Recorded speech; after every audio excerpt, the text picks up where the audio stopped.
everybody. Welcome back to the No Cover TV podcast. Look who's in the house. Rebekah Gilbert's in the house today. We're going to have a great interview with Rebekah. But first, I got to talk to you out there. I want to thank each and every one of you checking out the No Cover TV podcast, especially all the audio shows that are on Spotify, which are now on YouTube. You can check out all the audio interviews that were on Spotify. They're on YouTube. You can go to Spotify, and plus you can check all the new videos on YouTube and, of course, the Facebook page, too. It's a great thing to finally get back on video. I didn't know if I ever wanted to show my face after TV again, but here I am again, people. You're not getting rid of Big L. You're not going to do that. So also check out the future shows. We've got a lot of great artists all over the world, all genres, all age groups, and it's amazing. It really amazes me, these youngsters out there that are tearing it up and making a name for themselves, and they're really making Big L look bad. Okay? That's not good, okay? I don't like that, but it's all right. It's all right. I'd like to see the kids involved with the music. Well, okay, what am I going to say next, people? Maybe Rebekah knows. What am I going to say next, Rebekah? What's my 3 favorite words?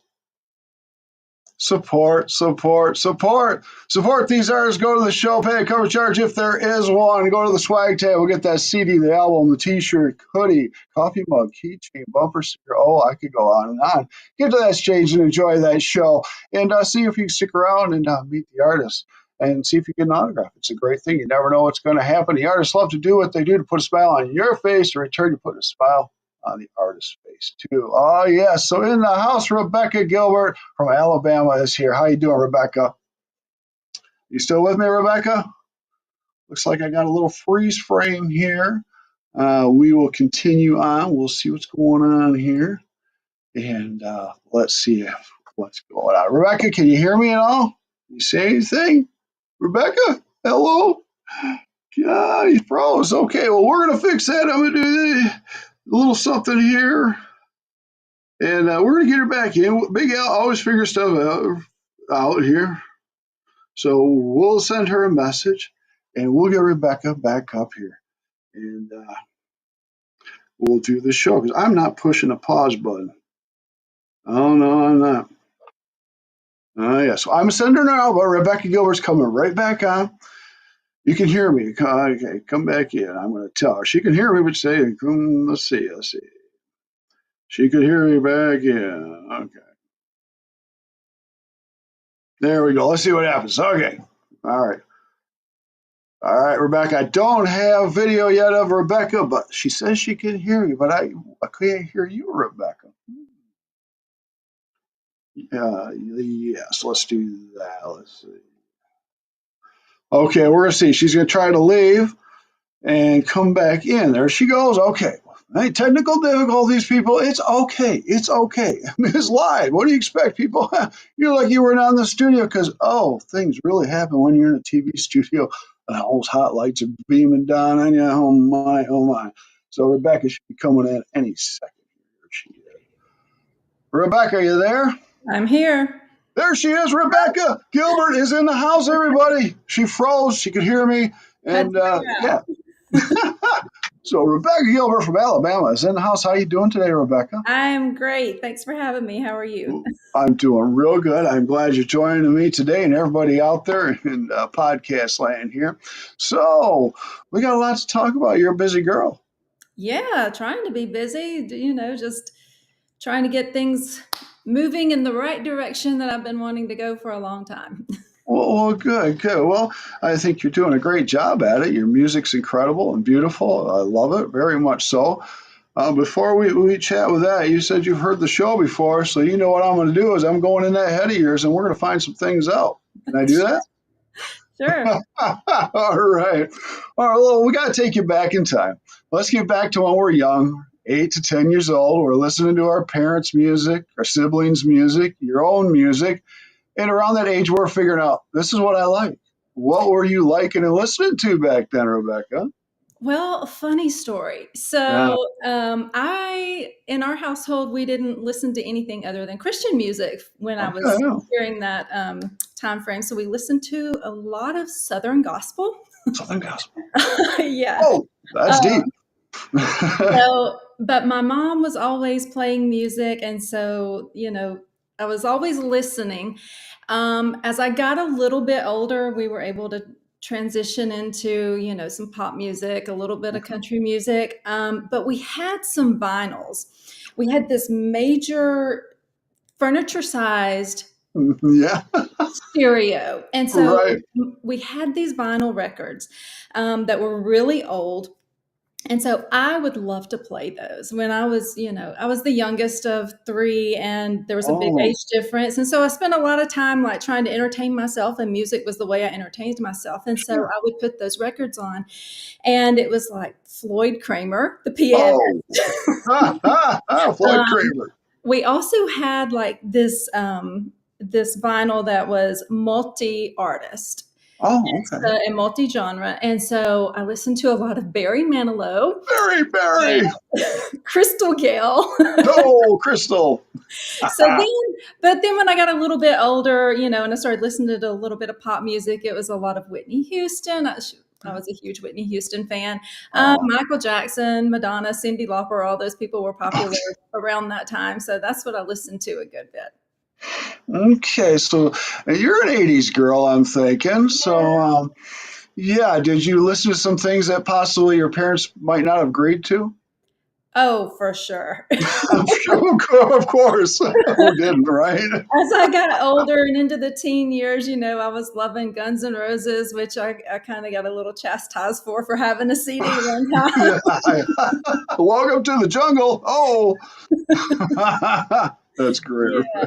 Oh, now, you say you're the youngest of three. What were your siblings listening to since they're older? Did you grab on any of the music they were listening to?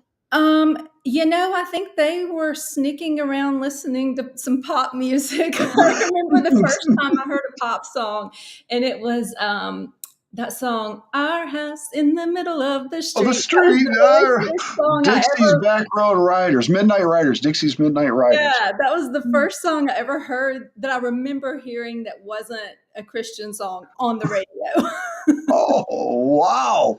Oh, my. Wow, that's incredible. Okay.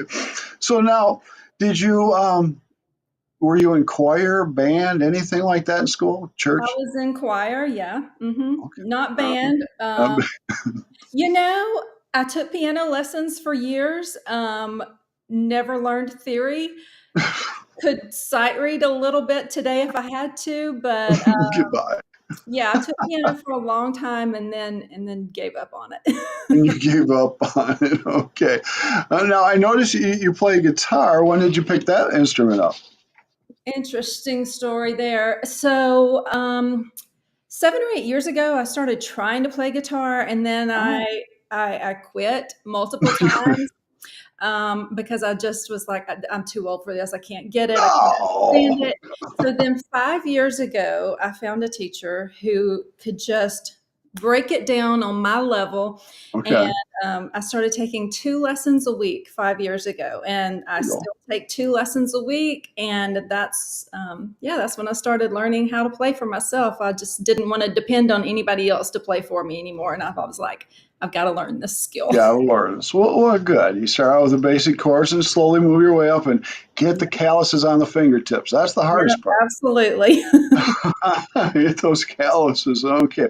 All right, let's get through our teen years. And as you're getting older, 17, 18 rolls around, we graduate now. Life begins. It hits us. We either got to go to work, go to college, we get married, have children, whatever.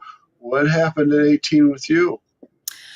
I started college, went to a junior college, majored in English, got an English degree, thought I wanted to be an editor. At one point, I thought I wanted to go to law school, but I Okay. quickly opted out of that one. Um, so I ended up getting an English degree and becoming a copy editor for a magazine, but got Oh, married pretty young at 21. And oh then, yeah. so music at that point just wasn't part of my life, other than the fact that I loved it and I still listened to it and I was in the choir at church and that sort of thing, but it wasn't like a major goal for me at that point. Okay.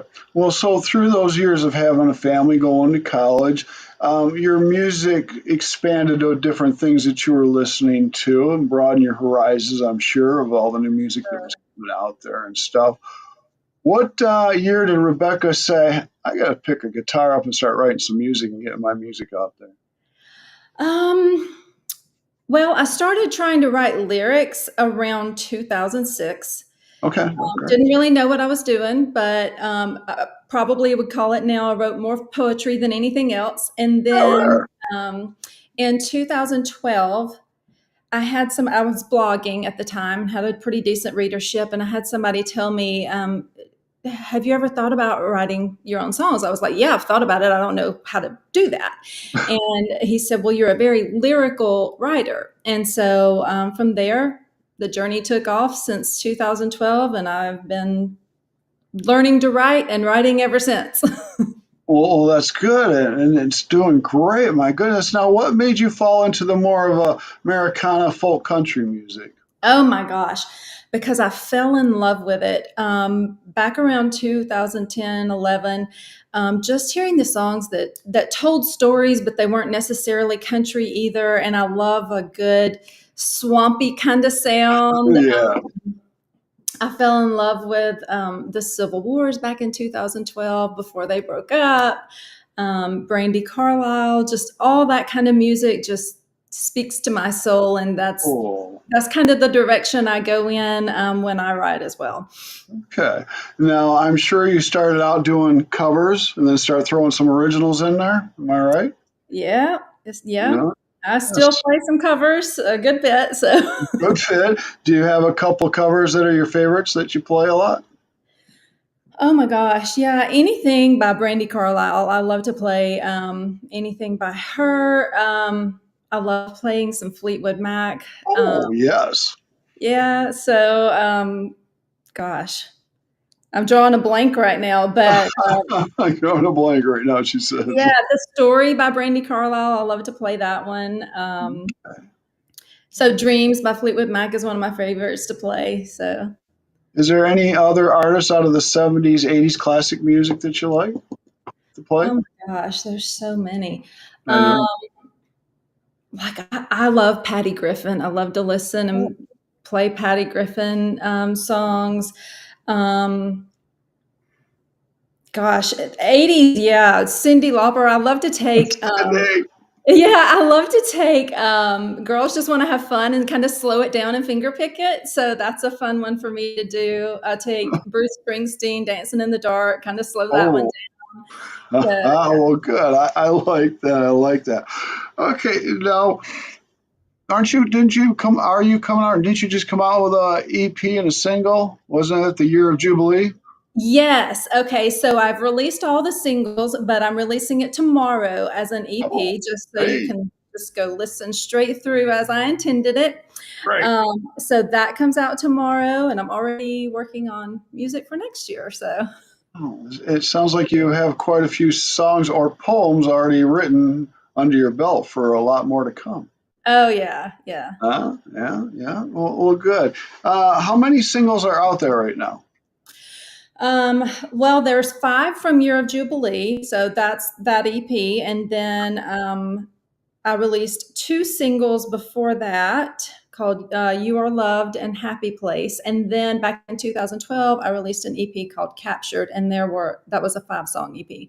Oh, nice, beautiful, beautiful.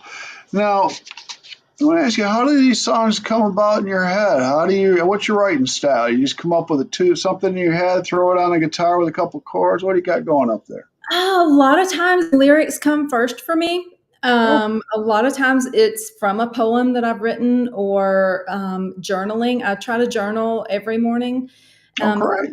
yeah, sometimes a line or two will come from just journaling, and I'll chase that rabbit. Sometimes it's something a character says in a movie, and I'll jot it down and go back, write something later. Books. My song "Rescue" came from reading a book about a girl needing to be rescued off of a ship, and so lots of different avenues for writing. I do a lot of co-writing as well, so sometimes it's Nice. somebody else's idea, and we just run with it. Oh, that's beautiful. Now, listening to your music, you obviously have some players behind you. Are they studio musicians, friends, or band? Um, Off of Year of Jubilee, that was the studio musicians. That was an acoustic EP, so just one guy did all the guitar work. So I like that. I like yeah. that. Okay, well, good. So now, before we get any farther, can you please tell everybody out here in podcast land how they can find your music and everything about Rebekah? Yeah, it's Rebekah Gilbert Music, and that's KAH. There are no C's in my name. I figured that out. It's Backspace, retype. it's odd spelling.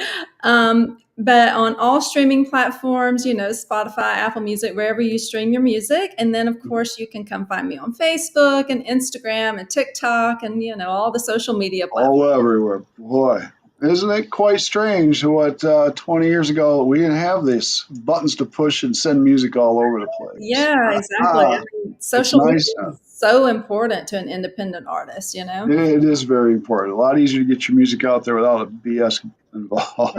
Right. So now I'm looking around and I see that you've acquired and have quite a few fans that love what you're doing. What do you think of that?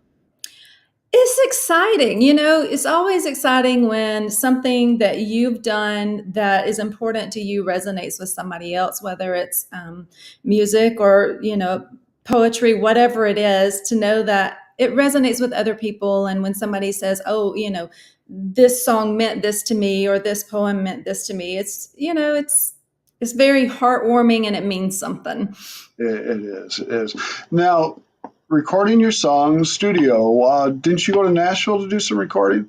I did. I recorded Year of Jubilee with Eric Torres at Couch Studios in Nashville. Very nice. Mm-hmm. Very nice. Very nice. Was that your first time in a studio? No, I recorded Captured, and then the 2 singles that I released in a studio here near Birmingham called Bates Brothers. Okay, great. 'Cause, when I go in the studio, they kind of push me away from the board because I push buttons. I love to push buttons, especially red ones. I don't touch anything. Don't let us near the boards. Right. That's fun. But it's fun being in the studio to see exactly what an engineer and producer can put together, and it's amazing. Yes. It very much is. Now, are you doing all of your own PR work, or do you have a label you might work with, or anybody out there? I'm doing it all right here. That's okay. That gives you full control. Definitely. Yes, it does. So I can only blame myself. Right. You can't yell at nobody else but yourself. Right. That's great. Okay. Are you playing out a lot? I mean, doing shows? Yeah, quite a bit around the Birmingham area. Nice. Bravo. Yeah, just getting out playing originals and covers. And then I go to Nashville. I try to go 2 to 3 times a month and play writers' rounds. Just get my songs out there, network with other writers, that sort of thing. Yeah. Well, that's great that you're playing. Are you playing for smaller venues? Or are you able to play for possibly festivals or bigger crowds? So far, smaller venues. I've just started playing out this year. I had to, get my guitar skills down and feel comfortable enough. I don't know that I ever will feel comfortable with it, but I get out there and do it now. But so I've only been playing out this year. My hope is to get into some festivals, some bigger venues. Although I do really love intimate small venues. I love an intimate setting, a house concert. Those are my favorites. So. No, yeah, it's nice when it's up close and personal because you can really feel the vibe of the audience when they're right there next to you almost. Exactly. I like those small venues too, but I kind of like the big crowds too because, well, I won't say why I like them. Oh my goodness! Now, do you belong to any organizations? You got any awards or anything? Because you sure deserve it. No. I recently joined ISSA. I'm kind of confused about how all that works. I'm part of NSAI. Other than that, no. Just No? I say no, but I'm part of creative communities, not necessarily like large organizations, but creative communities that have been super helpful to me over the past couple of years. Right. Are you a member of the ISSA? Yes. Good. I'll vote for you next year if you vote for me. All right, cool. Will do.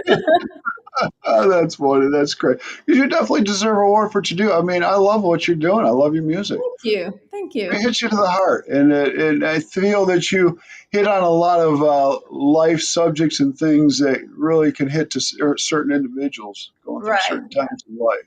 Most definitely. And oh my, it says 20 minutes we've been chatting. Rebecca here says she could possibly play a song for us. What do you think, Rebecca? You think we can get one out of you? Sure. Yeah, I would love to. Let's do that. Let's have Rebecca play a song for us, and then we'll get back to some chit chat here. All right. So Rebecca's grabbing that guitar. Capo involved. Oh yes. Oh, yeah, You absolutely. gotta love it. Let's make sure I'm tuned up. All right. There we go. So this was the first single off of Year of Jubilee that I released. All right. So I wrote this at a songwriting workshop with a couple of ladies. We went in, we didn't really know what we were going to write about, and I had listened to a Mel Robbins podcast that morning, and she was talking about how so often people are afraid of everything that could go wrong. And she said, "What if you start thinking about what could go right?" And so I brought that up. One of the other writers brought up a bird. She had had a dream about a bird. And so we ended up just writing this song, and it's called What If It All Goes Right? Here we go. Rebekah Gilbert. I feel like I tuned before we came on, but it is not. Let me get it tuned correctly. Guitars can be finicky. Oh, I know. Believe me, I do know. Yeah, I was hoping not to do this, but I had it tuned, but it's sitting right next to the window, and it's a little cooler today. So, All right. here we go, ladies and gentlemen. She's a mockingbird, afraid to fly out on a limb, but she won't even try. She hears their song, she sees them soar. She may feel safe, but she longs for more. But what if everything goes wrong? She's been waiting for so long, watching everything that falls keeps her paralyzed. The leaves, the trees, the snowy sky, with every day that's passing by, night falls, but the sun will rise, so she takes flight.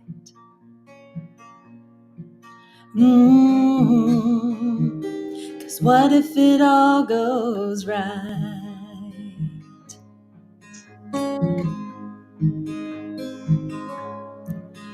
Well, she found her way through many clouds, weathered storms, the ups and downs. She sings her song, they see her soar. She finally found what she was made for.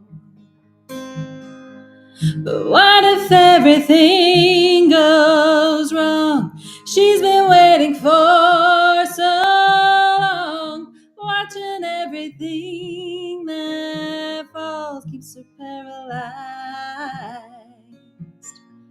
The leaves, the trees, the snowy sky, with every day that's passing by, night falls, but the sun will rise, so she takes flight.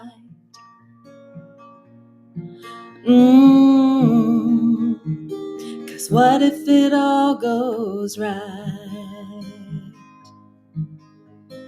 No more isolation. She chooses to stay brave. It's her inspiration that reminds me today. What if everything goes right? I've been waiting my whole life, watching everything that falls kept me paralyzed. The leaves, the trees, the snowy sky, with every day that's passing by, night falls, but the sun will rise, so I I take flight. Mm. 'Cause what if it all goes right? Every little thing's gonna be all right. Oh, yes. Bravo, Rebekah Gilbert. That was a great song. I like Thank that. you. Now, I want to know, listening to you and listening to the other music of yours, do you ever want a band behind you? You just want to do it solo? You know, I love doing it solo. If the opportunity ever came to, play with a band, I certainly wouldn't turn down the opportunity to try. So I don't know. We just have to see. But I love playing solo. Oh, good, good. Is there any possibility of you getting out and broaden, maybe little 2-week tour, maybe around the state or other states? I would love that. That's something I'm looking forward to, hopefully in the next year. I am going into the studio in December to record a new EP, and it's different from anything I've released so far. And I feel like it would reach a wider audience. So I'm hoping that will be a goal next year. Oh, that's beautiful. I can't wait. Now let's jump over here. It's got to do with your music, but you do write poetry and you have published poetry. Yes. Tell me Yeah. a little bit about this poetry stuff and everything. How far back does that go? Till you were a child or what? Oh my gosh. No, actually, I didn't start writing poetry until, well, I say not as a child, but I did write some as a child. I don't think I knew that I was decent at it. So I would Right. just write a few things here and there. And what's interesting is when I started looking back at my life, I did some, deep inner work like 10 years ago. And when I started looking back at my life, I was like, I've always kind of been writing songs and poems without even really realizing what I was doing. It was just a fun kind of thing for me. And so Sure.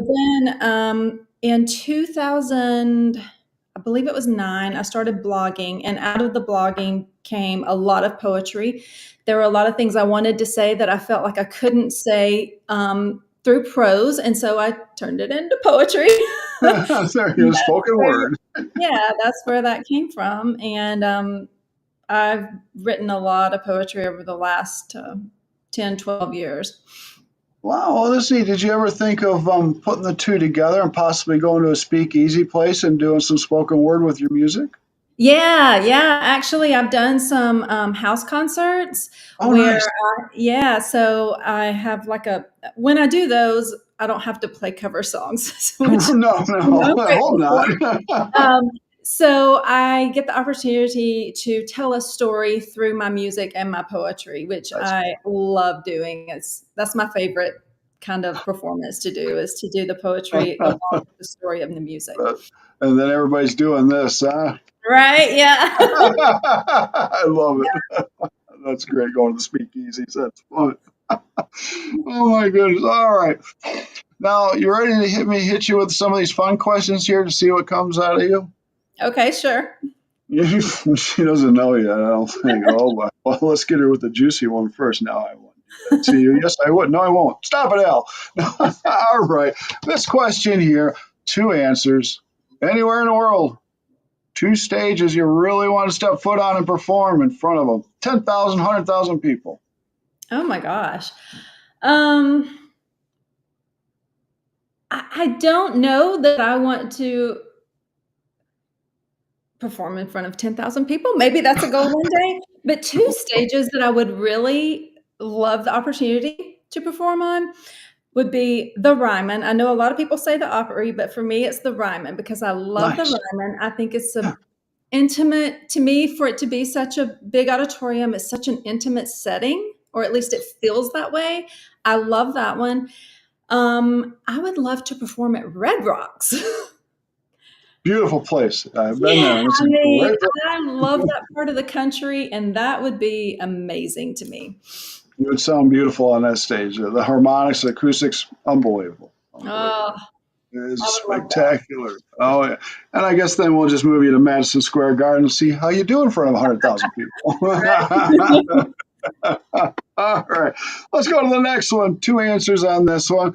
People, person that's alive, person that's passed away. You know where I'm going with this. Who do you really, really want to perform with? Oh my gosh. Okay, I have so many. Um, Brandy Carlisle. I Oh, would, yeah. I mean, I love everything she does, and so given the opportunity, that would be amazing. Um, can I keep going with people who are You can still keep alive? going. It's your show. Keep going. Keep With going, people Rebecca. who are alive. I mean, my gosh, I'm a huge Michael Bublé fan. That would Oh, be yeah. amazing. Oh, yeah. John Paul White, who lives just what 2 hours north of me. I'm like, I love everything he does too, and his voice is just phenomenal. His solo work, his work with the Civil Wars, all of is just Yeah. phenomenal. Okay, so those who are Love it. not with us anymore, I would absolutely say Whitney Houston because that's who I idolized when I was young. So yeah, It's a shame that we've lost the beautiful soul like that, and a lot of the beautiful souls that we've lost in the past years and the decades and stuff. sure, There's sure. a lot of great artists out there. A lot of great answers. I like that. Well, let's shoot to this one. Okay, you're gonna. Okay, 500 people out in the crowd. You walk on stage, you strap that guitar on, you hit the first chord, and you start singing. People turn around, go, "Hey, wait a minute! There's some great music going on." They start going towards you, swinging, swaying, maybe dancing, but most of all, maybe you see them singing your songs back to you. Mm. It's got to come back and hit you in the heart, Rebecca. How's it make you feel? It brings up all the emotions. It probably would bring tears to my eyes, knowing that something that came out of me, something that meant something to me, means something to somebody else. It makes me feel. It humbles me for one thing, and exciting. I mean, that's so exciting to know that something you've done, that you've created, resonates with somebody else enough that they want to sing along or appreciate what you've done. It's an amazing feeling, and every one of them stays with you. You remember each of them. I do. It's great, and you can Yeah, hear them in your head sometimes still. yeah. Yes, it's a great feeling. Well, that's good. All right, let's ask you a question that I usually ask all the rock and rollers and the heavy metal bands. I'm gonna throw you in the loop there. Now, Okay. you've been doing this a little while. I don't know if this has happened, but you gotta come clean. Any embarrassing moments on stage? Yes, but this is before I Oh, started. Okay, so throughout my life, I sang in choirs and such. all And right. so this is one of those moments when I was singing in Oh, the choir and we were rehearsing for a Christmas. It was a Christmas program, all and right. went to a pretty large mega church. And so it was the day before the program, and we're rehearsing. The choir's behind me. I've got the solo, and there's a guitarist, and we always had monitors with screens with the Oh, words up. So I did not bother to learn the words. So oh during our rehearsal, I just had to stand up there. Nobody had the music. Nobody had the lyrics. So like no. even the pianist, I was like, "Hey, can I borrow your lyrics?" And she was like, "I don't have them." I'm just a So I piano player. literally just had to stand up there. There's like a I don't know 200-person choir behind us, and I'm just standing there going, I don't know this song. You can Make bet it that I work. went home that evening and I learned every single lyric, so that the next day that did not happen. Okay, that happens. Well, you don't feel so bad because of some of these famous rockers from the '80s coming out today. They can't remember some of the lyrics to their Oh own song. yeah, yeah. They just mumble whatever comes to their mind. It's funny. Oh, well, that's good. Well, it's not good, but those will happen through your career. Okay, and they're funny. Right. Believe me, I've heard worse. I won't tell you. I mean, now, are you doing any collaborations with anybody? You hooking up with other artists? Yes, yes. That is my favorite way to write, is to collaborate. So I do a lot of co-writing. Usually when I'm in Nashville, I'm trying to co-write with somebody. And then I have been a part of a group for the past, 10 or 12 years called Artist and it's a creative community. And so a lot of us in there have become, really close because we create together, we encourage each other and that sort of thing. So yeah, as far as writing goes, I do a lot of collaborating. Well, that's really nice. Good, because there's a lot of great artists out there, and working together on each other's side, it's wonderful. It just gets more music out there, wonderful music out Right. there. Definitely. Creativity breeds creativity. So I feel like, the more you're around the other creative people, then it just inspires your own creativity. It does. It really does. Now, what do you think? Maybe possibly we yank one more song out of you? Oh, sure. Let's do it before we get out of here. Okay. So I'll play one that I have not released. Oh, hey, yes, thank you. Okay. So this is one that I'm going to release next year. Okay. I just recorded this one back in September. So I've only got the rough mix of it so far. Took my cape off, but I do I need. love this. So I wrote this with a friend who is part of another creative community that I'm in, Mercy Land Songwriting Workshop, and so that is Phil Madeira facilitates that and puts that together. And so my friend Michael Paris from North Carolina and I wrote this song together. It's called Coosa River. Coosa River. Rebekah Gilbert, ladies and gentlemen. Thanks.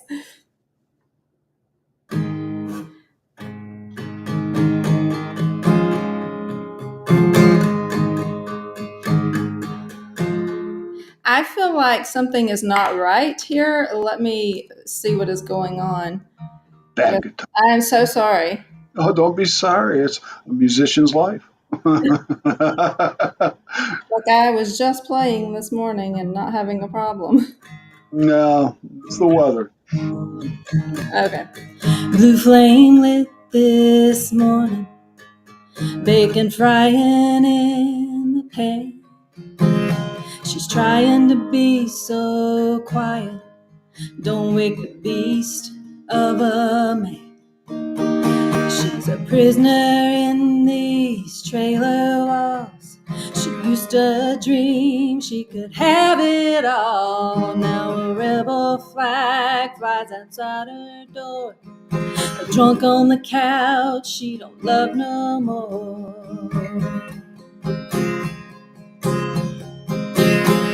Down by the Coosa River, on the Talladega County line, smells like dirty water, paper mill, and cheap gas station wine. Her only reminder of being free is a broke down 1953 Red Belly Ford Jubilee, rusted out by the Coosa River. Oh, oh. Smoke-stained popcorn ceiling, rifle laying on the floor. The trigger looks inviting, but she can't take no more. The bruise on her face is almost gone.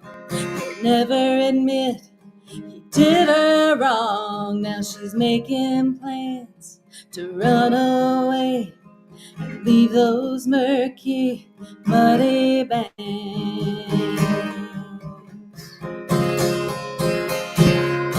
Down by the Coosa River, on the Talladega County line, smells like dirty water, paper mill, and cheap gas station wine. Her only reminder of being free is a broke down 1953 Red Belly Ford Jubilee, rusted out by the Coosa Coosa River. Oh, oh, oh, oh. She lights up a worn out dreams with matches and kerosene. Well, they're smoking black as she turns her back on the Coosa River. Oh, oh, oh, oh, on the Coosa River. Oh, oh. All right. Yeah. Bravo. Rebekah Gilbert in the house. That is awesome. I like that one. It's not even released. First time. I love it. Thank Yeah. you. Thank you so much. That's Thanks for having me. wonderful. That's wonderful. Now, I do got to say, you have a powerful voice. So when you were in choir, I can see the choir teacher moving you right up front to keep her eye on you. Isn't she? Yeah, Mm-hmm. well, you know what? When I was in choir, I sang soprano one, so sang really high. And Way then over high. the years, I had worked with some people who was like, "Man, you have a really great timbre in the low range," and so I try to sing a little lower now. That's where I feel like my power is. There you go. You do have a powerful voice. All right, since we're getting towards the end of the show, let me ask you these couple questions. 5 years from now, where does Rebekah see herself? Where do you want to be? What do you want to be doing in about 5 years with your music? Well, I would like to be writing consistently in Nashville. I would love to have a cut on a major label. I think that would Oh, be fantastic. I do. And I would like to be touring around, playing my own music. I would love to play in every state in the country. I would love to go overseas to play. So, yeah, Are I you- mean, I just feel like you know, I got a late start in life musically, and I feel like I got a lot to make up for and a lot of catching up to do, and I want to do it quickly. Well, things do move quickly in this business, and I think it's going to hit you faster than you know. Oh, yeah. So, Oh, yeah. So watch out. You're going to be up on those billboards real soon in Nashville. Oh, I can see that, Rebekah. This question here before we get out of here, I like to ask the artists, what would you give any advice to these youngsters that want to do what we do? oh my goodness. Um, be committed and be dedicated. That is something I was not for a long time. I gave up easily. I quit easily. And I decided that if I wanted to do this and I wanted to make it work, then I had to put in the work. Um, And not only that, not only put in the work, but also find community, find the people that you connect with. If you're somewhere that you don't connect creatively with or musically with someone else, find that community somewhere, somehow be committed to finding that community because that will only increase your creative work. It will. And be creative, and be yourself, and do it your way. Absolutely. Don't listen to all the negative nannies out there that think they know everything. Right. There's a lot of them, believe Yeah, I me. mean, being willing to learn, realizing that you don't know, you know, I've been doing this for close to, well, at least 10 years now, but playing on my own for 5 and that sort of stuff. And there's so much even in writing that I'm still just learning every day. Like you just be willing to learn. Yeah, the entertainment business, whether you're a musician or do the logistics, whatever you're doing, there's a lot to learn. And always just learn it. Just learn it. Whether you implement it or not, it's nice to know because you might have to come across that situation and you might be Right. able to know how to handle it a lot better. Exactly. Oh, Yeah. yes. So, everybody at Podcast Land, Rebekah Gilbert's in the house. Give it up for everybody. I've had a great time with you today, Rebekah. Thank you for coming on the podcast. Thank Thank you you so for much. having me. I appreciate it so I much. like you back in 6 months to a year. I want to see where you're at, where you're going. All right. I would love to. Hopefully. I can't wait to hear more music and new songs and possibly another EP from you. Yeah, there'll be another EP sometime next year. I'm looking forward. Do you? Let me touch on this one. Since the holidays coming here, you do maybe any holiday music? I love to play holiday music. I have written I think I've only written one Christmas song up to this point, but I love Christmas music. I love to play Christmas music. I love to, like last year on social media, I did a thing where I was trying to post, a couple of Christmas songs per week. It's just one of my favorite things to play. So I love to do that. Right. Well, good. You have fun with that. That's a good thing to do. All right, Rebekah, we're going to get out of here. I appreciate it. This is your show. You got any last things you want to say to these people out here? Any highs, buys to anybody? No, just please go listen to my music. Listen to Rebekah Gilbert. So now you can go check it out. Where can they find it one more time? All your music? Rebekah Gilbert on any streaming platform, Spotify, Apple Music, wherever you listen to your music. All right. You heard it from Rebekah Gilbert. And thanks again, Rebekah. We're going to get out of here, and I will chat with you soon. Don't go anywhere. All right. So we're out of here, everybody. Take care. Thank See you. you. Say bye.